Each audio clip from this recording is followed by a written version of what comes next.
I've been feeling so down. What is up, everyone? My name is Andrew. If you don't know me, you should subscribe because, like, why not? You should also hit the notification bell to be notified every time I upload a new video. But anyway, today I'm going to be filming the Halloweentown Book Tag. It was created by Peyton over at Peyton Reads and Brittany over at Brittany and Books, and I am so excited. Thank y'all for tagging me. I have always liked Halloweentown. I used to watch it so much when I was younger. I haven't watched it in a couple years, and I kind of feel like I need to now because I do miss it, and it was always such a very like happy Halloween movie. And I loved it. So here we go. Number 1 is Halloweentown. Name a fictional place that you wish were real. For this one, I'm going to say fairy, or if we're talking about the Cruel Prince, specifically Elfheim, so I could meet a specific wicked king. But anyway, no, I just find such an allure when books talk about fairy, which, if you don't know, it's like where the fae live, like fairy. I think that it would be so cool to just be taken away to fairy and to just dance all night and drink wine. I'd probably die, but at least I'd have a good time before, you know? I just feel like fairy would be so beautiful, and if I could get a chance to see it, like, I would love to. Even if I would probably, like, dance until I died because the fairies would play tricks on me. But you know what? It's okay. Number 2 is Marnie. Name a book about witches. And for this one, I want to tell you guys about The Dark Tide. I've talked about this one before, but I want to talk to you guys about it again because the more I think about it, the more that I do think this was a really good book. It's about a town where there is a witch queen that lives like a few miles into the sea in a house and everything. And the witch queen every year requires a sacrifice. So she goes to the mainland, picks out a boy that she wants to, you know, kill and toss into the sea and drown in the sea. So our main character, who is not a witch, she's just a normal person, she's trying to protect her brother, but then the person she loves gets taken and she's just thrown into all the mix, trying to like fight against the witch queen and convince her not to kill the, you know, boys in her life that she loves. But I really did love the witches in here. It was very interesting. I don't typically read a lot of books about witches. Usually I would just read books that happen to have witches, like Throne of Glass has Manon, but also Serpent and Dove has witches, so that's probably the only other book I've read this year with witches, so yeah, you should read this. It's actually pretty good. Number 3 is Sophie. Name your favorite middle school book, and for this one, I have to tell you guys about The Chronicles of Vladimir Todd. I absolutely loved these books so much when I was in middle school. I read them over and over. I would go to like the little middle school library and recheck them out like every time. Like I didn't even let anybody else get the chance. I just read them over and over, and they're so good that I still have my old beat up Scholastic copies. But I just, okay. So the whole premise of The Chronicles of Vladimir Todd is there's this boy whose name is Vladimir Todd. He is a vampire and he's in high school going through, you know, the normal troubles of high school while being a vampire, and also getting involved with some like bigger plot, bigger vampire issues. But I just love it. And the first book is called 8th Grade Bites, and these covers, if you didn't know, now you know my aesthetic from middle school. I was one of these kids. I just was.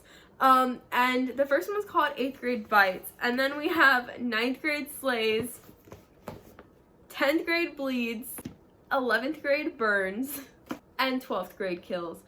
I just think that the titles are so funny to me because like we do follow Vlad when he is in 8th grade all the way to 12th grade, and so the books mature more as you read them, but like not too much. I mean, I read them all when I was in middle school, and I just feel like it was such a great world. Like, they were written well, the characters were funny, and I loved Vladimir Todd so much, way too much.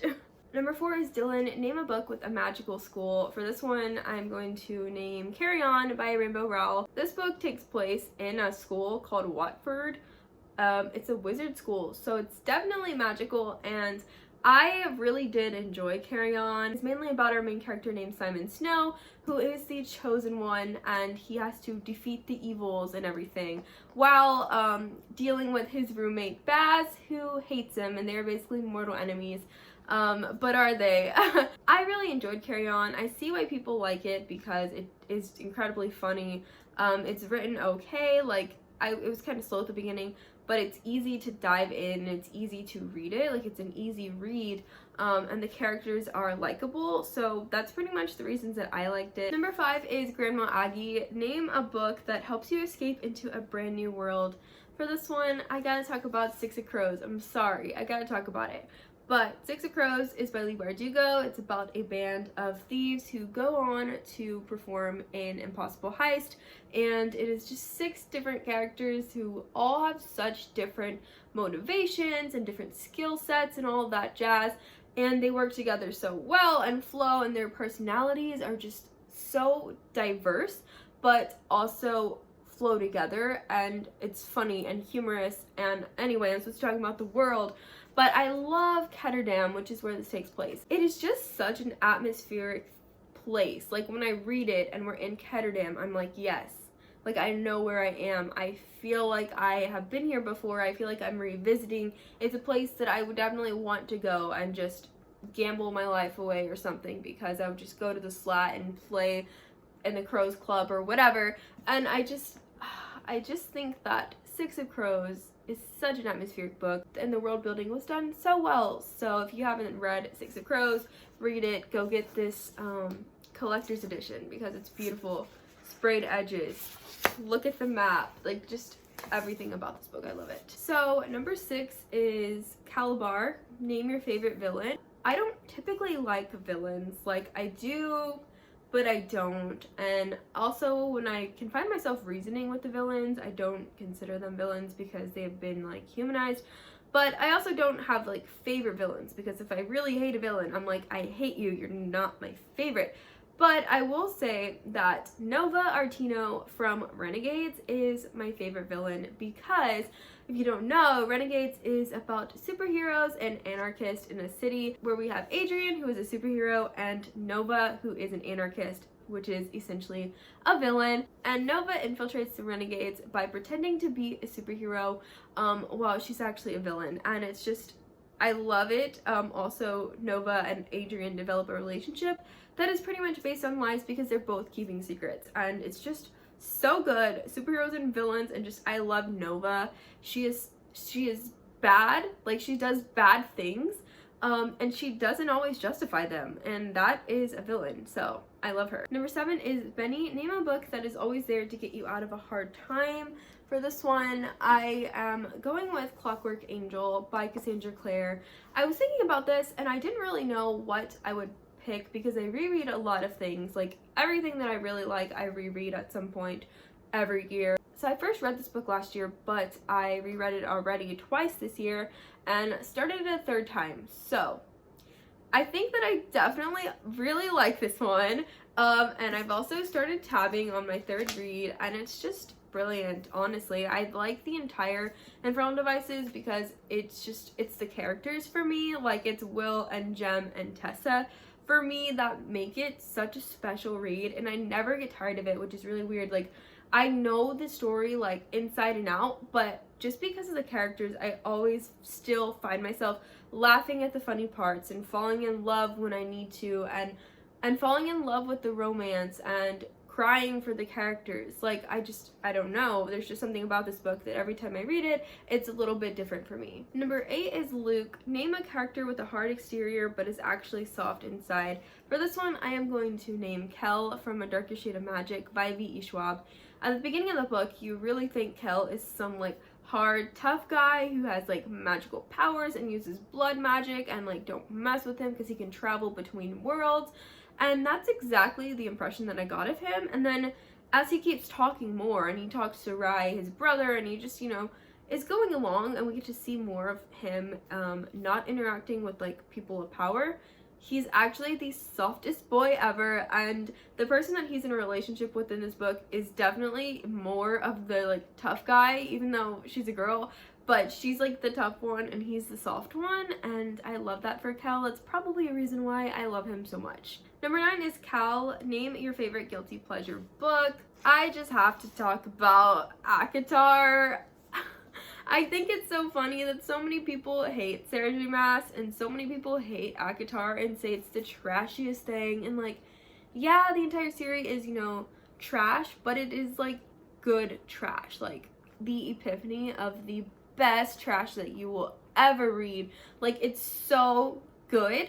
Not necessarily the first book, because this one starts off as a Beauty and the Beast retelling, and I hate retellings, and it's very loosely that, but still it's there, and I was like, it's kind of boring a little bit at the beginning.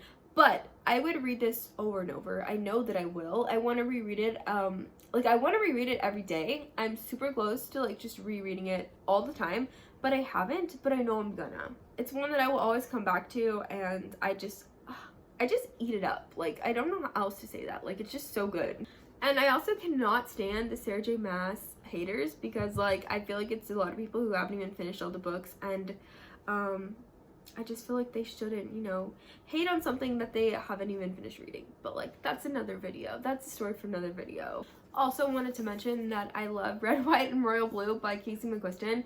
Definitely a guilty pleasure that I still have this book and didn't get rid of it, because I really liked the relationship in here. That was like my favorite thing, and it was just really cute. But there's a lot of problematic elements to the story that a lot of people have talked about, and so that's why it's guilty pleasure, because a lot of people don't like it, but I just do. So number 10 is Gorge. Name a book you love that you forget to talk about. For this one, I'm gonna go with Shatter Me by Zahida Mafi. I always forget that I have read this book, this entire series this year, but I love Shatter Me. It's about a girl named Juliet who has a touch that can kill you, and we find her locked in a prison, like the worst prison, the worst situation that you could be in. And then she gets broken out by a boy named Warner, and he has his own agenda for her. And the story goes into such a deep plot, and it's so good, and there's a lot of likable characters and relationships and everything like that. So I love Shatter Me. I don't know why people don't like it. Like, I just feel like it was an enjoyable YA, and it's an older YA novel, but it was still just really good. And maybe it's the writing style, because Zahida Mafi has a distinct flowery, really like really elegant writing style almost, and I love it. I think it's cool, and there's so many quotes that I really liked, but I could see why some people wouldn't like that. Number 11 is Ethan. Name a character you'd want to go on a romantic broom ride with.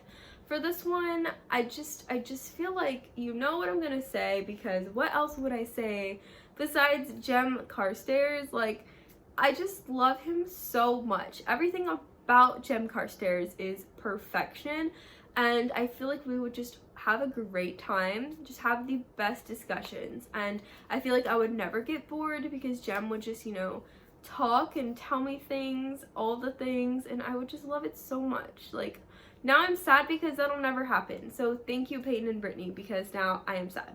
Number 12 is Natalie. Name a character who is proud of who they are. For this one, I need to take a second and talk about my boy Alec Lightwood. I think that from the very beginning of the Mortal Instruments to where we see him at the end of the Dark Artifices is such a growth, probably the best character growth that I have ever read over the span of a series. At the beginning, we see Alec, who is afraid to even come out to his Paravatai, to his parents, who hasn't killed any demons despite him being like friends with two of the best shadow hunters of their generation. We see him just scared to be himself, and because of, you know, the world around him and the lifestyle he lives, you can see why he feels that way. But by the end of the Dark Artifices, we really see him embrace who he is, and he becomes the total badass that he has always been, just like he's finally proud of it. He's finally proud to own who he loves and who he is. And I am just so proud of Alec at the end of the Dark Artifices. Like, I know that he's proud of himself. I know he's proud of like who he is, but like I'm also so proud of him, because watching him grow into learning to love who he is and be able to be such an advocate for other people like him, to do anything to protect his family, to be somebody who wants to make the world better for Shadowhunters and Downworlders all, is just incredible. And he is such a light, and I love Alec Lightwood. I would literally fight for him. I would literally debate for him. Like, I don't even know. Like, I would just like go to war for Alec Lightwood, because he deserves it, and he was such a great character. Okay, that is all the questions for the Halloweentown book tag. Thank you, Peyton and Brittany, for all these questions, and I'm gonna go ahead and tag some of my own friends. So I'm gonna tag Ermine from Ermine Reads, TB from TB Kane, and Therese from Bookish Therese. But that is all I have to say. So comment down below a ghost emoji if you have watched till the end of this video. I'm always very interested to see who watches all my videos. I hope you guys like this video. Hope you like this video down below. Follow me on all my social media, which is in the description box, and I'll see you guys in the next one. Bye! She said her favorite color yellow. It looked good on her dress. Trying to be slim, thick, nothing less. But she's falling in and out of love. Her heart was broken. Wonder if you're summertime.